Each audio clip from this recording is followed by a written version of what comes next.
Во ова издание, главниот правобранител Бар нема да сведочи во представничкиот дом. Каков совет треба да побараат политичарите од папата? Интервју на Гласот на Америка со Джеймс Патон од Центарот за религија и дипломатија во Вашингтон. Истражувачките новинари во битка со корупцијата и криминалот во Македонија. Ќе ви кажеме повеќе.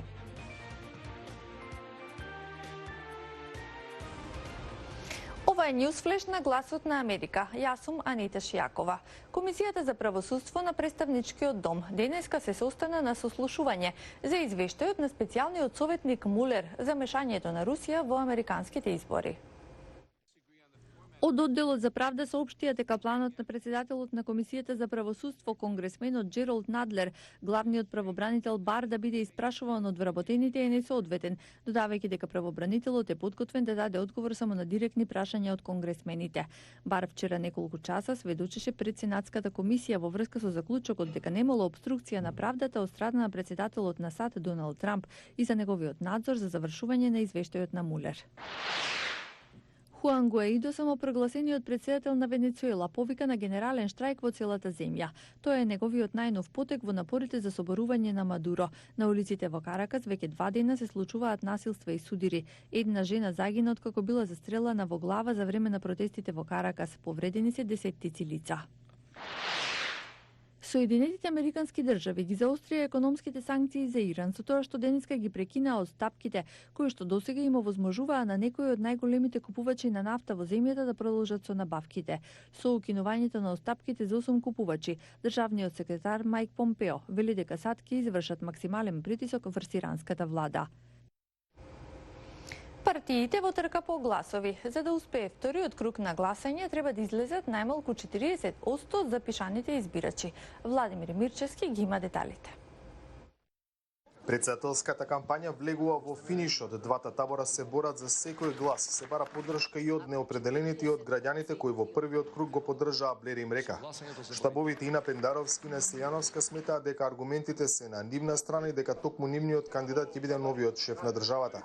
Опозицијата тврди дека Силјановска Давкова заслужува поддршка од граѓаните зашто власта потврлила на секое поле. Сега кога гледаат дека Гордана Силјановска Давкова победува и дека оваа власт паѓа, и практично уцените и заканите на власта насочени кон нив веќе не допираат, затоа што нема ни начин власта да ги реализира, очекуваме да поддршката за Силјановска драстично порасне помеѓу двата круга. Јас дадов едно предвидување вчера, ќе го повторам денес, очекувам победа на Силјановска со 30.000 гласа разлика. Кандидатот на владеачките партии денеска предупреди кој е влогот. Гласот за Силјановска е глас за враќање назад, порача Пендаровски. На 5. мај имаме шанса која не смееме да ја испуштиме. Шанса да спречиме враќање кон темното минато, поделбите, омразата, криминалот и масовната корупција. Ова е историска можност да изградиме држава во која ќе владее правото, еднаквоста и солидарноста, општество кое ќе се темели на човечност и еднакви права за сите. Државната изборна комисија денеска го презеде и го дистрибуираше изборниот материјал за вториот круг. Важно е во недела да имаме еден чист, фер, коректен изборен ден во кој што ќе го потврдиме она што се случи во првиот изборен ден на 21 април, дека граѓаните на нашата држава можат да излезат и на демократски, фер, коректен, чист начин да покажат дека може да се спроведат едни чисти избори во Македонија. За вториот круг да успее треба да излезат најмалку 40% од вкупно 1.808.131 впишан избирач. Победник ќе биде оној од двајцата кандидати што ќе освои мнозинство од гласовите. За Гласот на Америка од Скопје, Владимир Мирчевски. Политичарите да не ја користат посетата на папата за личен маркетинг, бидејќи нема да донесе промени преку ноќ, порачуваат од Центарот за дипломатија и религија во Вашингтон. Милена Ѓоргиевска има повеќе. Посетата на папата на Скопје нема да донесе помирување преку ноќ, туку може да помогне да се отвори диалог во општеството, вели Джеймс Патон од Центарот за религија и дипломатија во Вашингтон. Само посетата како посета нема да го трансформира односот меѓу владата и граѓанското општество. Место да гледаат да заработат поени, политичарите треба да побараат од папата совет за тоа што би можеле да направат за да му помогнат на македонското општество. За помирување ќе треба да се исполнат повеќе услови, вели Патон. Прво, потребни се способни лидери, што ќе ги донесат спротивставените страни заедно и преку компромис ќе бараат начин за излез од кризата. Political and civil society leaders could do. Она што лидерите на политичкото и граѓанско општество во Северна Македонија би можеле да направат за време на посетата на папата е да ги доближат сите заедници со наратив за тоа како да научиме од минатото со цел да постигнеме хармонија во иднина. Тој предупредува дека посетата може да предизвика и негативни реакции, ако владата сака да оствари политички бенефит.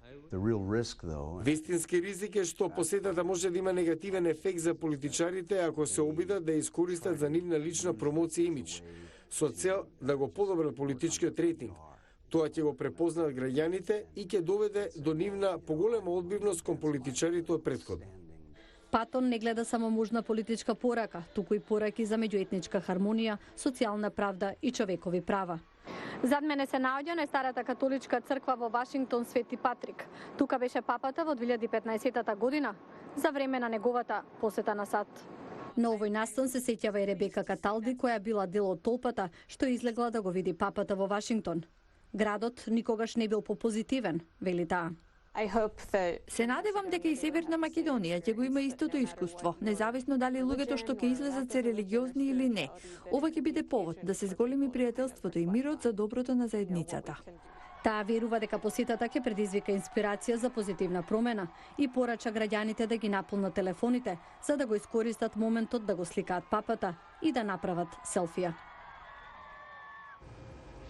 Истражувачкото новинарство во Македонија е светла точка во последната декада. Огнен Чанчаревик ни открива како е да се биде истражувачки новинар во Македонија.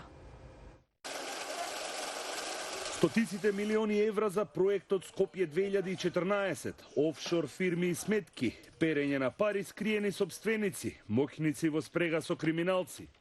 Десетици афери зад кои стоја неколку тима истражувачки новинари ја раздвижија и ја разбудија домашната јавност во изминатиот период.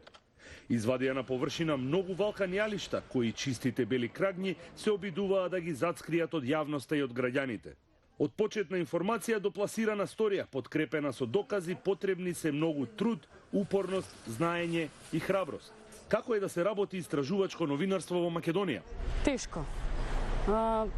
За да биде еден новинар, истражувачки новинар, потребно е прво искуство. Значи, дневното новинарство е основата на истражувачкото новинарство. Мораш да имаш контакти, луѓе, информатори, значи мора да создадеш една мрежа за потоа ти да станеш истражувачки новинар, да те препознаваат и да ти веруваат. Предизвикот е голем затоа што треба многу да се бараат информации, треба многу трпеливост, треба многу копање по документи, читање на документи, закони и сето тоа, се додека не се сложи целиот тој мозаик од многу информации, од многу докази за да направиме една сторија да биде релевантна за објавување. Николовска и Јовановска стојат зад повеќе истражувачки стории кои предизвикале сериозен импакт во општеството. Двете се децидни. Професионализмот и интегритетот се клучни за граѓаните да те препознаат како сериозен новинар кому може да му се обратат. Информациите за сториите се секаде околу нас, велат тие. Изворите можат да бидат најразлични. Од обичните луѓе на приказна може да тргне, од една обична информација на улица која што си ја слушнал може да биде. Проблеми и притисоци во работењето се речиси секојдневие кај истражувачките новинари, како во Македонија, така и во светот. Затвореноста на институциите и криењето информации и документи се само дел од пречките со кои тие се среќаваат. Истражувачкото новинарство во Македонија има иднина, а нашите соговорници се согласни дека медиумските куќи мора да им дадат повеќе простор, време и средства на постоечките истражувачки тимови за да можат да продолжат со работа и да бидат коректор на власта и на системот. Од Скопје за Гласот на Америка, Огнен Чанчаревик. Почитувани гледачи, тука е крајот на вестите. Гледајте не утре во истото време.